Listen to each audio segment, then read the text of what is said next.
Hello everyone. तो हम यहाँ पे चैप्टर 2 डिस्क्राइबिंग मोशन को डिस्कस कर रहे हैं एस सी वर्मा बुक में से, और जिसका जो फर्स्ट टॉपिक था rest and motion. Rest and motion वो टॉपिक जो है मैं डिस्कस कर चुकी हूँ। जो फर्स्ट टॉपिक था जिसमें मैंने आपको बताया था कि हम किसी भी बॉडी को कब रेस्ट में कहते हैं, कब मोशन में कहते हैं। नॉर्मल सी डेफिनेशन थी दोनों की, वो मैं आपको रिकॉल कर देती हूँ किस तरह से थी।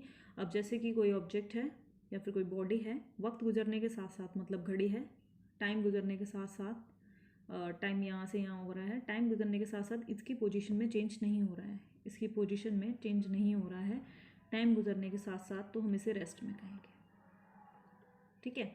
और अगर किसी ऑब्जेक्ट की पोजीशन में चेंज हो रहा है टाइम गुजरने के साथ साथ, तो हम उसे मोशन में कहते हैं। ये एक सिंपल सी डेफिनेशन है कि टाइम के पास होने के साथ साथ अगर पार्टिकल की पोजीशन चेंज नहीं हो रही है तो हम उसे रेस्ट में कहते हैं, और अगर पोजीशन चेंज हो रही है तो हम उसे मोशन में कहते हैं। आगे इसमें एक टॉपिक में एक लाइन थी विद रिस्पेक्ट टू करके, बहुत यूज़ की हुई थी, बहुत इंपॉर्टेंट भी है कि विद रिस्पेक्ट टू, ये जो लाइन है, ये जो वो 3 अक्षर हैं, ये सब कहाँ यूज़ होते हैं। ठीक है। तो इसको एक्सप्लेन करने के लिए मैंने 2 एग्जाम्पल लिए थे। जो फर्स्ट एग्जाम्पल था कि एक रूम है, रूम में एक टेबल है, टेबल पे एक बुक है। ये जो बुक है इसकी चारों तरफ से डिस्टेंस सेम है, जैसे जैसे टाइम गुजरता जा रहा है वैसे वैसे इस बुक को कोई डिस्टर्ब नहीं कर रहा है, ये बुक अपनी जगह पर ही बनी हुई है। तो हम क्या कहेंगे कि this book is at rest with respect to this room. यहाँ पे विद रिस्पेक्ट टू यूज हो गया कि इस रूम की रिस्पेक्ट में ये जो बुक है ये रेस्ट में है। दूसरा एग्जाम्पल जो लिया था वो एक रूम है, और पार्टिकल मैंने आपको खुद ही मान लिया था कि आप खुद ही हो और अपने रूम में चल रहे हो, मतलब आप यहाँ पे थे और कुछ 1 मिनट बाद आप 4 कदम चले और यहाँ पर आ गए। मतलब पहले आपकी पोजीशन पीछे वाली दीवार से इतनी थी, लेकिन 4 मिनट बाद आपकी पोजीशन इतनी हो गई, मतलब कि आपकी पोजीशन चेंज हुई है, पोजीशन चेंज हुई है। तो हम क्या कहेंगे कि you are in motion with respect to this room, मतलब कि यहाँ पर रेस्ट में है विद रिस्पेक्ट टू, ये रेस्ट में है बुक जो है, बट ये जो आप आदमी हो, क्योंकि आपकी पोजीशन चेंज हो रही है इसलिए आपको मूविंग कहा जा रहा है। ये 2 एग्जांपल्स की हेल्प से मैंने आपको विद रिस्पेक्ट टू का यूज़ समझा दिया था कि विद रिस्पेक्ट टू आप कहाँ और कैसे यूज़ करोगे। इस टॉपिक में एक सब टॉपिक था मोशन इज रिलेटिव, कि मोशन आपका रिलेटिव होता है। ठीक है। और इसको एक्सप्लेन करने के लिए मैंने एग्जाम्पल लिए थे ट्रेन के और प्लेटफॉर्म के। सपोज ये रेलवे ट्रैक है, ये रेलवे ट्रैक है, इस रेलवे ट्रैक पे एक ट्रेन है जो कि मूविंग है, चल रही है। यहाँ थोड़ी दूर पे एक प्लेटफॉर्म है जहाँ पे आपकी ट्रेन रुकेगी और वहाँ उतरोगे। इस ट्रेन के फर्स्ट कंपार्टमेंट की एक सीट पर एक आदमी ए बैठा हुआ है। ठीक है। तो अब हम क्या कहेंगे, अब विद रिस्पेक्ट टू की टर्म्स में बताइए कि हम क्या कहेंगे। एक्चुअल में क्या है, ट्रेन तो चल रही है बट प्लेटफॉर्म, ये जो आदमी है यहाँ ए जो बैठा है, इसकी पीछे से डिस्टेंस, आगे से डिस्टेंस, ऊपर से डिस्टेंस और नीचे से डिस्टेंस वो वक्त गुजरने के साथ सेम ही है। तो ये कहेंगे you are at rest with respect to the compartment. But ये ट्रेन तो पूरी की पूरी चल रही है ना, इसकी प्लेटफॉर्म से डिस्टेंस सपोज 11 बज रहे हैं, इस वक्त प्लेटफॉर्म से डिस्टेंस इतनी है, और 12 बजे ये ट्रेन थोड़ा सा आगे बढ़ जाएगी, तो ये ट्रेन सपोज यहाँ आ जाती है, तो अब डिस्टेंस इतनी है। सो ये पोजीशन जो है, ट्रेन की पोजीशन वक्त के गुजरने के साथ साथ चेंज हो रही है, इसलिए हम ये कहेंगे कि you are in motion with respect to the with respect to this platform, but you are at rest with respect to the compartment. मतलब कि यहाँ से हमें क्या देखने को मिल रहा है कि आप कंपार्टमेंट की रिस्पेक्ट में कहें, मतलब कंपार्टमेंट की नज़र से देखें तो एक आदमी है ए, वो रेस्ट में है, और अगर हम प्लेटफॉर्म की नज़र से देखें, प्लेटफॉर्म की नज़र से देखें तो वो आदमी मोशन में है।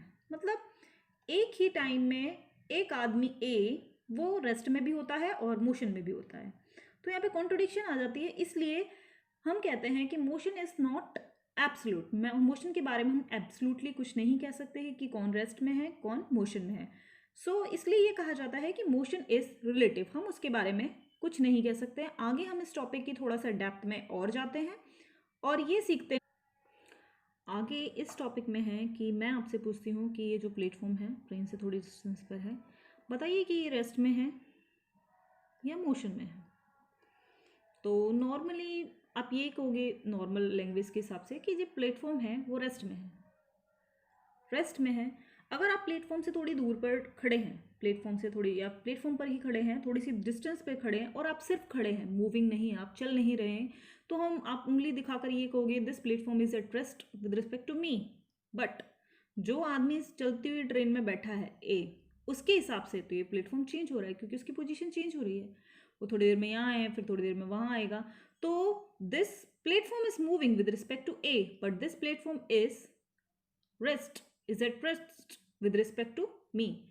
तो यहाँ से हम इस तरह से आप कह सकते हैं कि कोई भी चीज़, यहाँ से भी यही बात क्लियर हो रही है जो कि पिछले वाले टॉपिक से हुई थी। अब हम थोड़ा सा एक और स्पेशल केस है वो ले लेते हैं, जैसे कि ये दो रेलवे ट्रैक हैं, ठीक है।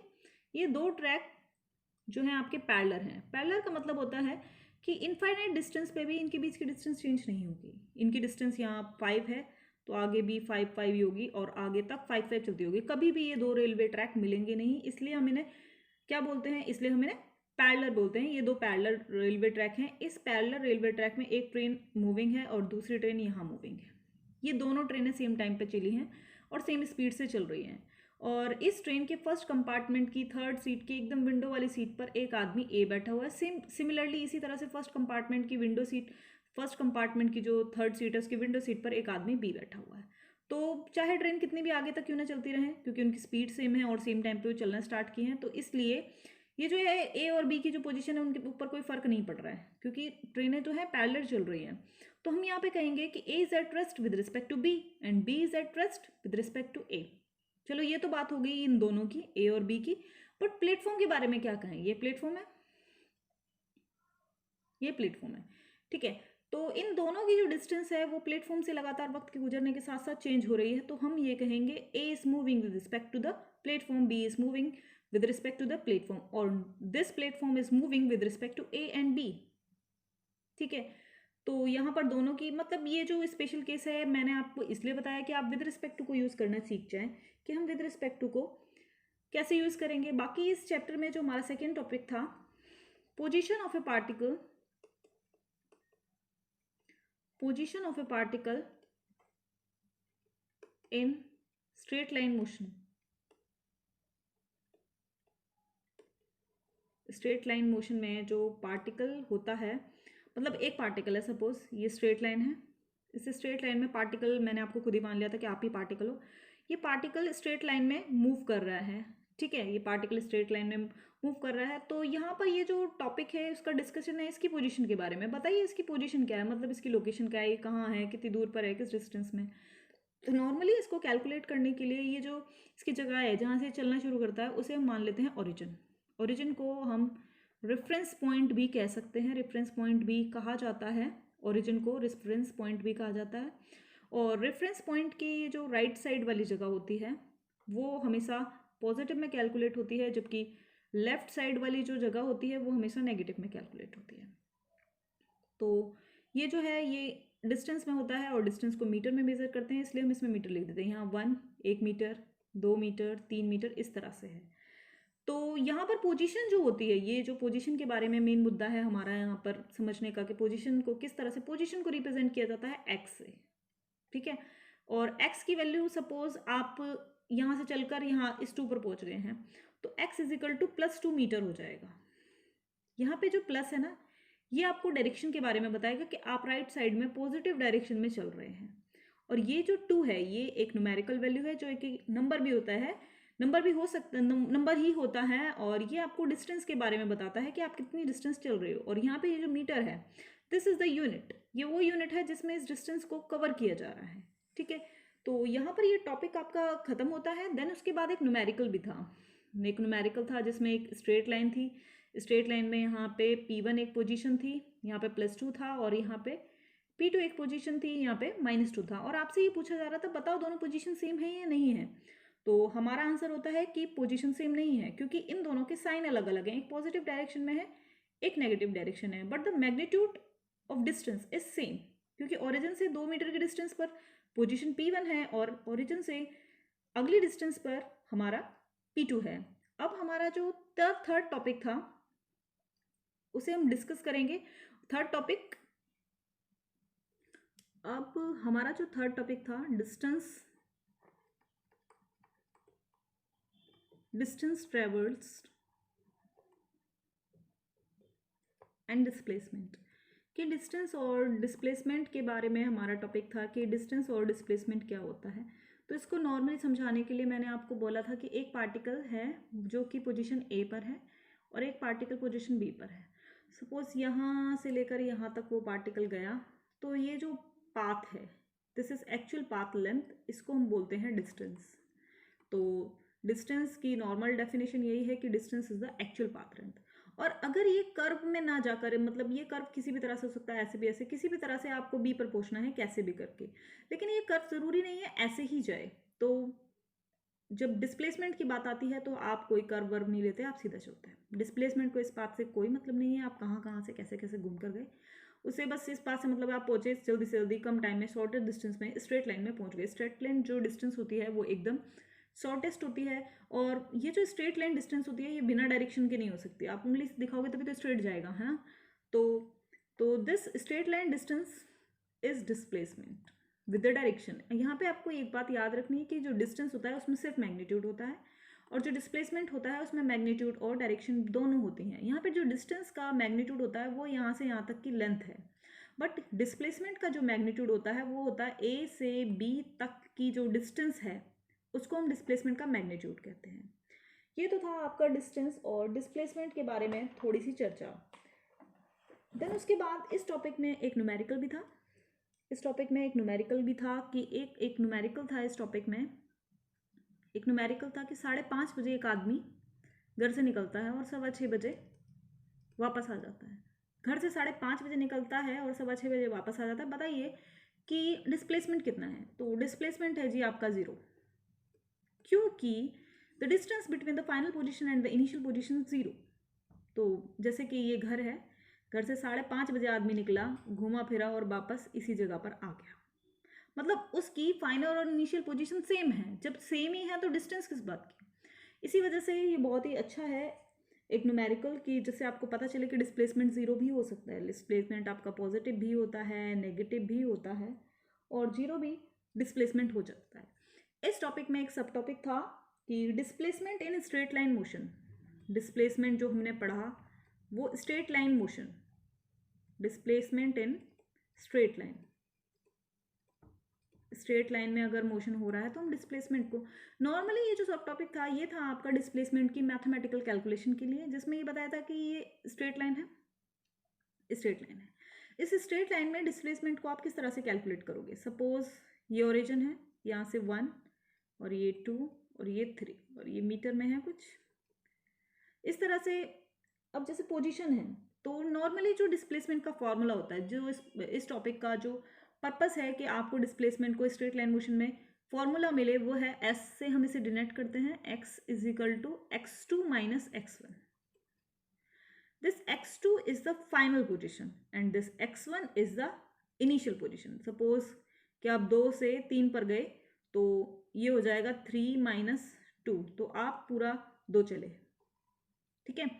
तो final position minus initial position gives displacement, and the sign of this s, it can be positive और it can be negative। तो जिस हिसाब से जो पॉजिटिव आता है और नेगेटिव आता है उसी हिसाब से हम हिसाब लगाते हैं कि जो हमारा डिस्प्लेसमेंट है वो पॉजिटिव डायरेक्शन में हुआ है कि नेगेटिव डायरेक्शन में हुआ है। और जो हमारा फोर्थ टॉपिक है, फिर हमारा फोर्थ टॉपिक था scalar and vector quantities. Scalar and vector quantities. Normally जो मैंने फर्स्ट चैप्टर मेजरमेंट डिस्कस किया था तो मैंने आपको 7 फिजिकल क्वांटिटीज़ के बारे में बताया था। ये 7 फिजिकल क्वांटिटीज़ थी और कुछ ट्राइब्ड क्वांटिटीज़ के बारे में भी बताया था। तो उन्हीं सब में से कुछ क्वांटिटीज़ ऐसी होती हैं जिनमें सिर्फ मैग्नीट्यूड होता है, सिर्फ magnitude, only magnitude, no direction. उनको हम कहते हैं स्केलर क्वांटिटीज़। वो हमारी क्या होती हैं, स्केलर क्वांटिटीज़ होती हैं जिनमें सिर्फ मैग्नीट्यूड होता है। साथ में से सबसे पहले मैंने आपको जो बताई थी वो लेंथ बताई थी, इसमें सिर्फ मैग्नीट्यूड है, लेंथ को आप किसी भी डायरेक्शन में मेजर कर सकते हो, डायरेक्शन का कोई फर्क नहीं पड़ता है। मास है, इसमें भी कोई डायरेक्शन का फर्क नहीं पड़ता है। और आपका टाइम है, इसमें भी डायरेक्शन का, आपने देखा है टाइम कभी नेगेटिव में होता हो, ठीक है। तो ये कुछ क्वांटिटीज़ हैं, बहुत सारी क्वांटिटीज़ हैं, ये ही नहीं और भी बहुत सारी क्वांटिटीज़ हैं जिनमें सिर्फ मैग्नीट्यूड होता है, there is no direction in scalar quantities. एक और जो बात है वो स्केलर क्वांटिटीज़ के बारे में जो आपको याद रखनी है कि इनका जो एडिशन होता है वो यूजुअल अर्थमेटिक रूल्स के अकॉर्डिंग होता है। जैसे कि नॉर्मली हम जोड़ करते हैं तो 2 + 3 = 5 लिख लेते हैं, तो सिंपली इसी तरह से आपकी स्केलर क्वांटिटीज़ का एडिशन होता है। सिंपली एडिशन के लिए नॉर्मल अर्थमेटिक रूल्स यूज़ किए जाते हैं। तो इसमें नेक्स्ट जो टॉपिक है आपका सब टॉपिक वो है आपका वेक्टर क्वांटिटीज़, कि वेक्टर क्वांटिटीज़ आपकी क्या होती हैं। तो नॉर्मली हमने स्केलर क्वांटिटीज़ में ये देखा कि स्केलर क्वांटिटीज़ वो होती हैं जिनमें सिर्फ मैग्नीट्यूड होता है, but vector quantities have magnitude and direction both. मतलब कि वेक्टर क्वांटिटीज़ में आपका मैग्नीट्यूड और डायरेक्शन दोनों ही चीज़ होंगी, मैग्नीट्यूड और डायरेक्शन दोनों ही चीज़ होती हैं वेक्टर क्वांटिटीज़ में। सपोज अभी अभी हमने जो सीखा डिस्प्लेसमेंट, अभी पिछले ही टॉपिक में हमने डिस्प्लेसमेंट को डिस्कस किया है, इसके अंदर हमने डायरेक्शन को देखा था, ठीक है। So displacement is a vector quantity because it has direction, इसके अंदर मैग्नीट्यूड और डायरेक्शन दोनों हैं, इसलिए डिस्प्लेसमेंट जो है आपकी वेक्टर क्वांटिटीज़ है। और भी वेक्टर क्वांटिटीज़ हैं आपकी जस्ट लाइक वेलोसिटी, जिसके बारे में हम आगे पढ़ेंगे, एक्सेलरेशन एंड फोर्स। और भी बहुत सारी वेक्टर क्वांटिटीज़ हैं वो या तो स्केलर होंगी या वेक्टर होंगी, कोई ना कोई एक तो होंगी ही। तो और भी बहुत सारी हैं, ये जो है वेलोसिटी और एक्सेलरेशन और फोर्स, और भी बहुत सारी वेक्टर क्वांटिटीज़ हैं, इनके बारे हम इसी चैप्टर में आगे इसी बुक में, फोर्स हम थोड़ा सा आगे अब नेक्स्ट चैप्टर में पढ़ेंगे, बट वेलोसिटी और एक्सेलरेशन की जो डेफिनेशन है और इसके बारे में हम अभी पढ़ लेंगे कि वेलोसिटी और एक्सेलरेशन क्या होता है। आगे में आपको एकदम क्लियर हो जाएगा कि इन्हें वेक्टर क्वांटिटीज़ क्यों कहते हैं। फिलहाल आप ये याद रखिए कि displacement is a vector quantity. अब बात आती है इनके एडिशन रूल की। एडिशन रूल की तो स्केलर की तरह से तो नहीं होता है वेक्टर क्वांटिटीज़ का एडिशन, इसके लिए ट्राइंगल रूल लगता है, ट्राइंगल रूल लगता है, और ये रूल जो होता है नॉर्मल एडिशन से अलग होता है। सपोज एग्जाम्पल के लिए मैं आपको समझा देती हूँ ये ट्राइंगुलर रूल किस तरह से। सपोज एक आदमी है जो ए पर है और 3 मीटर चलने के बाद वो बी पर पहुँचता है और 4 मीटर चलने के बाद वो सी पर पहुँचता है। अब आपसे पूछा था डिस्प्लेसमेंट बताओ, तो डिस्प्लेसमेंट ऐसे करके और ऐसे करके तो होगा नहीं, डिस्प्लेसमेंट होगा सीधी direction. This A C is the displacement, और according to the Pythagoras theorem A C square is equal to A B square plus B C square. तो यहाँ पर हम ए सी कैसे निकालेंगे, अंडर रूट 339 और plus 4 4 16 is equal to under root 25 which is equal to 5 metre. तो यहाँ पर जो डिस्प्लेसमेंट को कैलकुलेट करने के लिए आपको ट्राइंगुलर रूल लगता है, उसी हिसाब से होता है ये ट्राइंगुलर रूल। नेक्स्ट जो टॉपिक है हमारा फिफ्थ, वो हम अब आज ही डिस्कस करेंगे फिफ्थ टॉपिक के बारे में। लाइन टू लाइन हम जैसे कि बुक में है उस तरह से उसे आगे कवर करेंगे। हमारे जो फिफ्थ टॉपिक का नाम है वो है स्पीड ऑफ एन ऑब्जेक्ट। हमारा जो फिफ्थ टॉपिक है वो है आपका स्पीड ऑफ एन ऑब्जेक्ट। हमें ऑब्जेक्ट की स्पीड के बारे में पता करना है। तो नॉर्मली क्या है, the speed of an object that is moving is a quantity. Speed जो है वो एक क्वांटिटी है, जैसे और भी फिजिकल क्वांटिटीज़ के बारे में हमने पढ़ा है, डिस्टेंस पढ़ा, डिस्प्लेसमेंट पढ़ा, और भी फिजिकल क्वांटिटीज़ के बारे में स्टार्टिंग फर्स्ट चैप्टर में हमने साथ पढ़ी, कुछ ड्राइव पढ़ी। उसी तरह से एक स्पीड भी एक फिजिकल क्वांटिटी है जो कि हमें मूविंग ऑब्जेक्ट्स के बारे में बताती है। The speed of an object that is moving, ये एक क्वांटिटी है, लाइक और भी फिजिकल क्वांटिटीज़ मैंने जो बताई आपको उसके हिसाब से ही ऐसी एक क्वांटिटी है, और ये हमें बताती है कि कौन सी चीज़ कितनी तेज भाग रही है। The speed of an object that is moving is a quantity that tells us how fast it is moving. मतलब कि ये गाड़ी है, रोड पे चल रही है, तो ये कितनी तेज चल रही है। हमें स्पीड क्या बताती है, ये कितनी तेज चल रही है, कितनी धीरे चल रही है, इसकी स्पीड कितनी स्लो है, इसकी स्पीड कितनी तेज है। अब मैं बोल रही हूँ तो मेरी स्पीड किस हिसाब से है, कितनी तेज है, कितनी कम है। तो यहाँ पे जो किसी भी क्वांटिटी की स्पीड के बारे में जो हमें पता लगता है वो हमें स्पीड से पता चलता है। नॉर्मली जो फर्स्ट सब टॉपिक है इस टॉपिक का वो है एवरेज स्पीड। हम एवरेज स्पीड के बारे में पढ़ेंगे कि एवरेज स्पीड क्या होती है, ठीक है। स्पीड के बारे में तो नॉर्मली आपको पता चल चुका है। जो हमारा टॉपिक है यहाँ पे average speed. At an athletes meet several athletes start run together and cover equal distances. At an athletics meets, मतलब कि एथलेटिक्स थे, एथलीट जो होते हैं, बहुत सारे एथलीट थे, जैसे ये एक बहुत सारे एथलीट हैं। तो ये दोनों भागना, ये दोनों क्या, और भी बहुत सारे हैं, ये सब भागना स्टार्ट करते हैं, ये सब भागना स्टार्ट करते हैं, भागते हैं बड़ी तेजी स्पीड से भागते हैं, और ये सेम टाइम पर स्टार्ट करते हैं रनिंग टुगेदर, एक साथ भागना स्टार्ट करते हैं और इक्वल डिस्टेंस कवर करते हैं। The one who takes the minimum time is declare the fastest. इनमें से जो एक होता है वो लेता है मिनिमम टाइम, इनमें से कोई एक, मतलब सपोज दोनों का, तीनों का दिया रास्ता सेम था, रास्ता सेम था, तो इसने 5 मिनट में कवर किया, इसने 6 मिनट में, और इसने 6 मिनट में, और इसने 7 मिनट में। तो नॉर्मली क्या है, जिसने 5 मिनट में वो अपनी एथलीट ने जो अपनी डिस्टेंस कवर कर ली है उसको हम बोलेंगे फास्टेस्ट, सबसे तेज है ये, क्योंकि उसने सबसे कम टाइम में भाग गया, अपनी काम पूरा कर लिया। Now suppose 2 athletes take part in separate races and cover different distances in different times. Now अब हम सपोज करते हैं कि दो एथलीट हैं, take part in separate races, इनकी दो अलग अलग रेसेस हैं, and cover different distances in different times. Suppose इनकी दोनों के अलग अलग हिसाब हैं, वो वाला जो था हिसाब वो अलग था, उसमें मैंने आपको ये बता दिया कि जो सबसे कम टाइम में करेगा उसे फास्टेस्ट कहते हैं। अब दूसरा हम केस लेते हैं, इस केस में 2 एथलीट हैं और दोनों के रास्ते अलग अलग हैं, मतलब सपोज अगर ये 8 किलोमीटर चलना है इसे, तो इसके 5 किलोमीटर है, दोनों की डिस्टेंस अलग अलग कवर करनी है, और दोनों डिफरेंट टाइम में करते हैं, ये 1 घंटे में करता है, ये 1.5 घंटे में करता है, उसी हिसाब से जो डिस्टेंस है कवर करने के लिए वो भी अलग अलग है, और जो टाइम है वो भी दोनों के लिए अलग अलग है, डिस्टेंस और टाइम यहाँ पे अलग अलग है। फॉर एग्जाम्पल सपोज कि ये जो ए है, हमने इसका नाम ए रख दिया। For example suppose A runs 2 kilometre, मतलब ए जो है आपका 2 किलोमीटर चलता है इन 10 मिनट्स, 10 मिनट में चलता है, और सैटरडे के दिन 10 मिनट में 2 किलोमीटर चलता है। अब बी की बात आती है, तो हम मान लेते हैं कि बी जो है आपका वो 5 किलोमीटर चलता है, और चलता है इन 20 मिनट्स ऑन संडे। दोनों के दिन भी अलग अलग हैं, डिस्टेंस भी अलग अलग है, और टाइम भी अलग अलग है।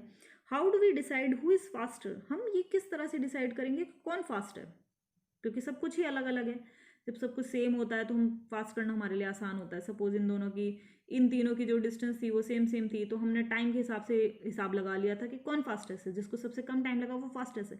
बट इन केस जब दिन भी अलग है, टाइम भी अलग है, डिस्टेंस भी अलग है, तो हम कैसे हिसाब लगाएंगे कि कौन फास्टेस्ट है?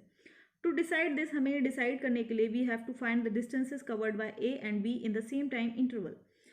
तो ये डिसाइड करने के लिए हमको क्या करना पड़ेगा कि हमें निकालना पड़ेगा, we have to find the distances covered, कि ए और बी ये दोनों सेम टाइम में कितनी डिस्टेंस कवर करते हैं, ये हमें निकालना पड़ेगा। If A takes 10 minutes to cover 2 kilometres, अब ए की बात हो रही है, ए जो है 10 मिनट्स लेता है, 10 मिनट लेता है, 2 किलोमीटर का एक रास्ता है, ठीक है, इसको कवर करने में 10 मिनट लेता है। We may say that in 1 minute he will cover. अब जब 2 किलोमीटर 10 मिनट में करता है, तो 1 किलोमीटर कितने में, 1 मिनट में कितना करेगा? तो ये निकालने के लिए हम क्या करेंगे, 2 किलोमीटर को आपको 10 से डिवाइड कर देंगे, तो आ जाएगा आपका 0.2 किलोमीटर।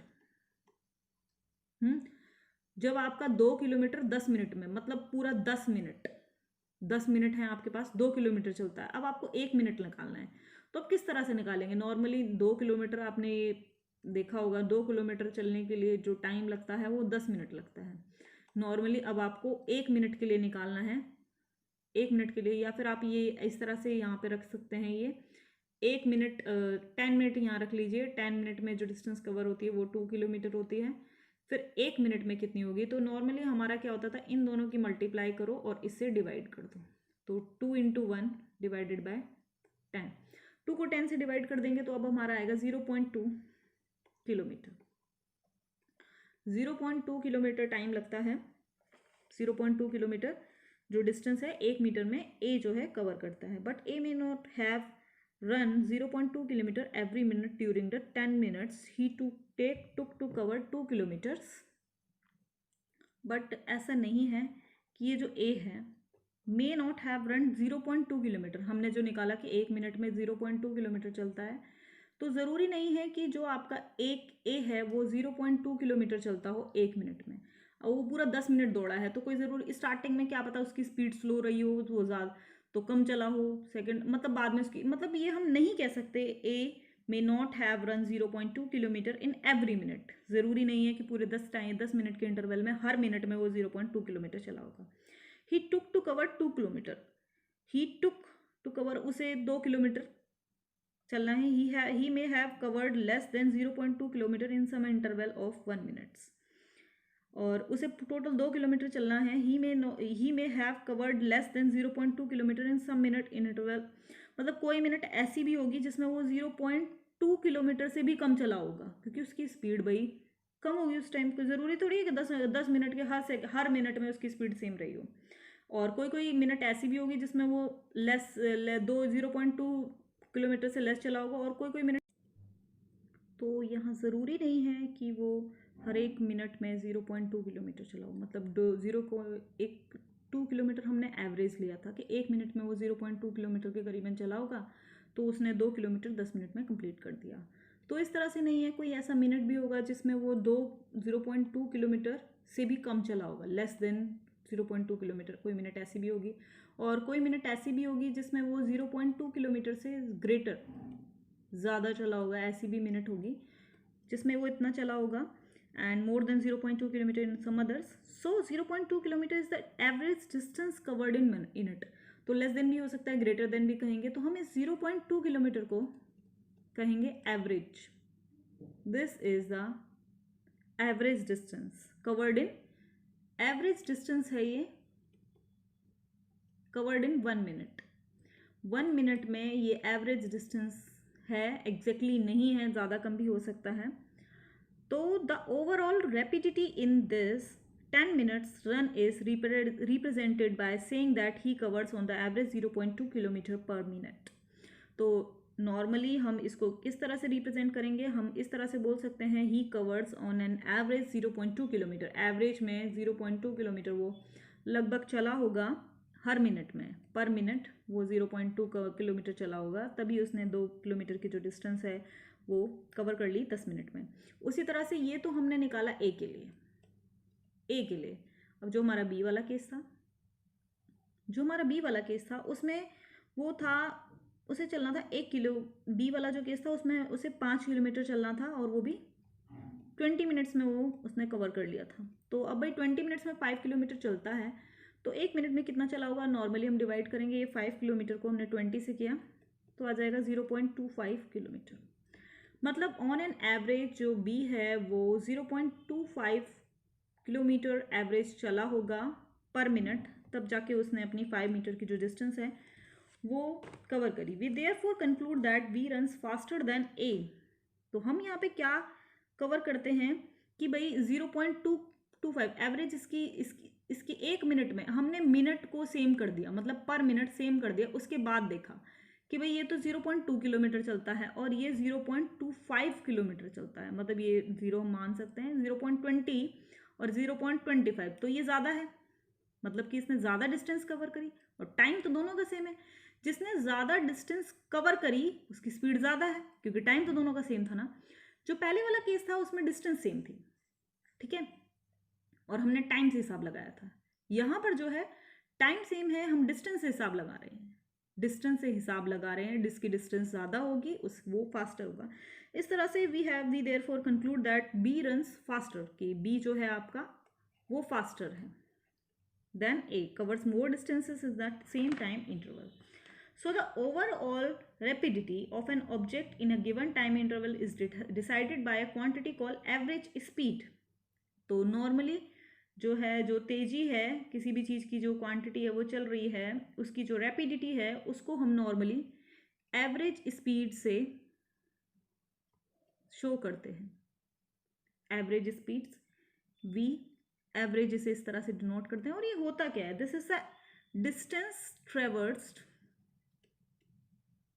इसका फॉर्मूला है, ये फॉर्मूला बहुत ज़्यादा इम्पोर्टेंट है, ये आप याद रखना, distance traverse divided by time interval. distance travels divided by time interval. The average speed of an object in a time interval is equal to the distance travels divided by the time interval. तो average speed क्या होती है? Distance traveled divided by time interval. The average speed of an object in a time interval, किसी भी given time interval में जो average से speed होती है वो distance को time से distance travels, उसने कितनी distance चली उसको टाइम इंटरवल से अगर हम डिवाइड कर देते हैं तो हमें एवरेज स्पीड मिल जाती है. फॉर एग्जाम्पल, हम एग्जाम्पल के लिए एक एग्जाम्पल और लेते हैं. For an example, suppose that the distance from new Delhi to Patna, new Delhi से लेकर Patna along with the railway track is 1000 kilometre. 1000 kilometre की डिस्टेंस पे है, न्यू दिल्ली और पटना के बीच का है. और ट्रेन स्टार्ट एट 4 ए, जो ट्रेन है आपकी 4 बजे, शाम को 4 बजे स्टार्ट हुई from new Delhi and reaches Patna at 8 PM और 8 बजे पहुंची. 4 बजे नई दिल्ली रेलवे स्टेशन से एक ट्रेन 4 बजे शुरू हुई और 8 बजे पटना पहुंची. सो द नेक्स्ट डे, अगले दिन, thus it takes 16 hours to cover 1000 kilometre. A train start at 4 PM and New Delhi and reaches Patna. So the next day A, मतलब कि वो शाम को 4 बजे चली है और सुबह 8, ये सुबह के हैं. This is AM and this is PM. मतलब शाम को 4 बजे चली और अगली सुबह 8 बजे पहुंची. तो अगले दिन क्या हुआ? The next day does it take 16 hours to cover. तो नॉर्मली 4 से 12 4 आपके टोटल शाम के 4 बजे से लेकर अगली सुबह तक के आपके टोटल 12 घंटे होते हैं. सॉरी, 16 आवर्स होते हैं. मतलब कि नॉर्मली आपकी 16 आवर्स में उसने 1000 की जो डिस्टेंस है, 16 आवर्स में 1000 की डिस्टेंस कवर की. The average speed during the 16 hours is, जो एवरेज स्पीड रही उसकी, वो एवरेज स्पीड्स रही. हम कैसे निकालेंगे एवरेज स्पीड? हम कैसे निकालेंगे एवरेज स्पीड? हम निकालेंगे, ये 1000 है, total distance travelled divided by total time interval 16 hour का.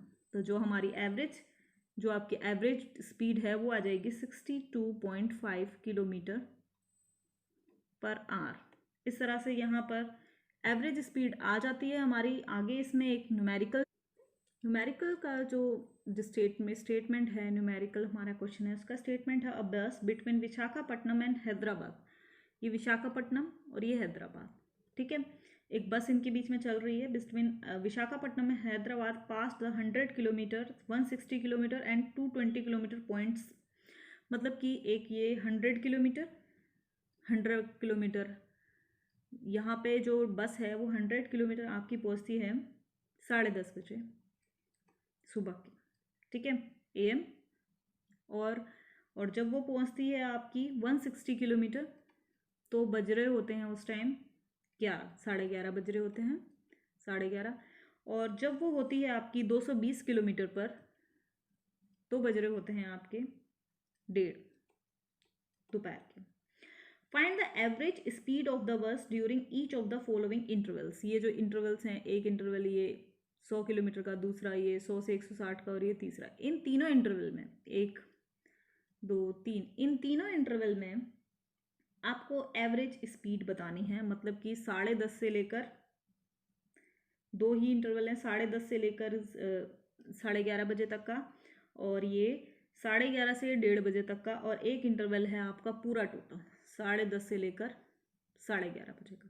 तो न्यूमेरिकल ऐसा है कि एक बस विशाखापट्टनम से हैदराबाद की ओर चलती है, बीच में 100 किलोमीटर डिस्टेंस जब कवर हो जाती है बस की तो 10:30 बज रहे होते हैं. 160 किलोमीटर कवर होती है तो 11:30 बज रहे होते हैं. और जब 220 किलोमीटर कवर हो जाती है तो 1:30 बज रहे हैं.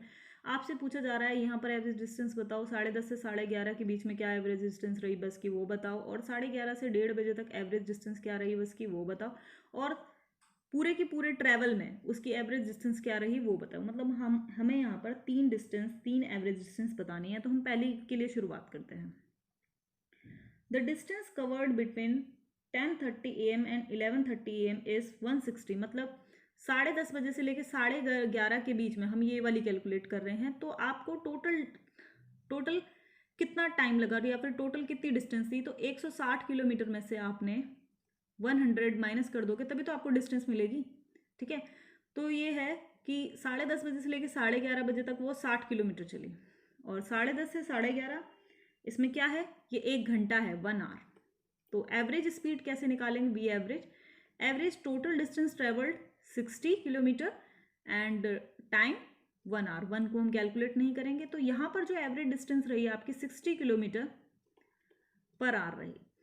अब हम सेकेंड एवरेज डिस्टेंस कैलकुलेट करेंगे। सेकेंड एवरेज डिस्टेंस में क्या है, पहले तो हमें डिस्टेंस कैलकुलेट करनी पड़ेगी कि 1:30 बजे से 11:30 बजे से लेके 1:30 बजे तक जो डिस्टेंस है वो आप सिंपली आप इसे माइनस करके निकालोगे, 220 माइनस 160, तो ये आपका आ जाएगा 60 किलोमीटर। ये भी 60 किलोमीटर है, लेकिन टाइम ज़रा देखिए आप, 11:30 से लेके 1:30 बजे तक पूरे 2 घंटे हो जाते हैं। सो दो वी एवरेज हमारा जो फॉर्मूला है, total distance travel divided by total time interval, 60 divided by 2, तो यहाँ पे आ जाएगा 30। तो यहाँ पे जो एवरेज आपकी स्पीड रही 30 किलोमीटर पर आवर रही। अब थर्ड जो एवरेज डिस्टेंस हमसे निकालने के लिए किया गया है, उसी हिसाब से हम करेंगे। द डिस्टेंस कवर्ड बिटवीन, अब 10:30 बजे से लेकर पूरे 1:30 बजे तक का बोल रहा है, तो टोटल डिस्टेंस कितनी, अब ये तो थी 220 किलोमीटर और -100, भाई इतने ही बीच का तो टाइम बताएगा। यहाँ मतलब हमें ये वाले यहाँ ये 100 किलोमीटर कितनी देर में पहुंची, क्या टाइम था, उसके बारे में हमें कुछ नहीं पता, और 220 से लेकर हैदराबाद पहुंचने में हमें कितना टाइम लगा ये नहीं पता, हमें एग्जैक्टली बस यहाँ तक की इन्फॉर्मेशन पता है। तो 220 किलोमीटर में से हम 100 किलोमीटर माइनस कर देंगे, तभी हमें टोटल डिस्टेंस ट्रेवर्स निकलेगी, वो निकलेगी आपकी 120 किलोमीटर। और टाइम देखो, 10:30 बजे से लेकर 11:30 बज रहे, 11:30 बजे, फिर 1:30 बजा, तो आपके टोटल यहाँ पे 1 घंटा था, यहाँ पे 2 घंटे थे, इस तरह से हमें टोटल टाइम लगा 3 घंटे का। तो वी एवरेज, हम एवरेज कैलकुलेट कर रहे हैं, टोटल डिस्टेंस ट्रेवर्स वो हुई आपकी 120 किलोमीटर डिवाइडेड बाय कितना टाइम लगा, 3 आवर का, तो ये हो जाएगा आपका 40 किलोमीटर पर आवर। इस तरह से 3 एवरेज डिस्टेंस, एवरेज स्पीड जो मैं कैलकुलेट करनी थी, 10:30 से 11:30 के बीच की एवरेज स्पीड क्या रही, और 11:30 से लेकर 1:30 बजे तक एवरेज स्पीड क्या रही, और टोटल जो है इसके अंदर वो एवरेज स्पीड क्या रही, वो हम यहाँ पे कैलकुलेट करेंगे। अब एवरेज स्पीड के बारे में तो हमें टोटल इन्फॉर्मेशन मिल गई है, और एक न्यूमेरिकल भी हमने कर लिया है, जो कि हमें एवरेज स्पीड की पूरी, मतलब न्यूमेरिकल करना हमारे लिए बहुत ज़रूरी होता है, क्योंकि हमने टॉपिक ख़त्म किया, और अगर हम उसका न्यूमेरिकल नहीं करें तो हम उस फॉर्मूले को कैसे यूज़ करते हैं, कैसे हम उस फॉर्मूले को इम्प्लीमेंट करें, हम ये नहीं पता कर पाएंगे। तो न्यूमेरिकल एक हो चुका है, तो आपका ये जो फॉर्मूला है ये आपका बहुत ही स्ट्रॉन्ग हो चुका है। अब इस फॉर्मूले को आपको याद रखना है। एक फॉर्मूला पहले भी था आपका डिस्प्लेसमेंट का, S = x2 - x1, और जो नेक्स्ट हमें अब फॉर्मूला मिला है इस बुक से, वो है आपका एवरेज स्पीड, डिस्टेंस एवरेज जो स्पीड होती है which is equal to the distance traverse divided by time table. Next जो इसमें सब टॉपिक है एवरेज स्पीड के बारे में हम पढ़ चुके हैं, आगे जो सब टॉपिक है आपका स्पीड का, इस स्पीड को हम नेक्स्ट वीडियो में डिस्कस करेंगे। Thank you.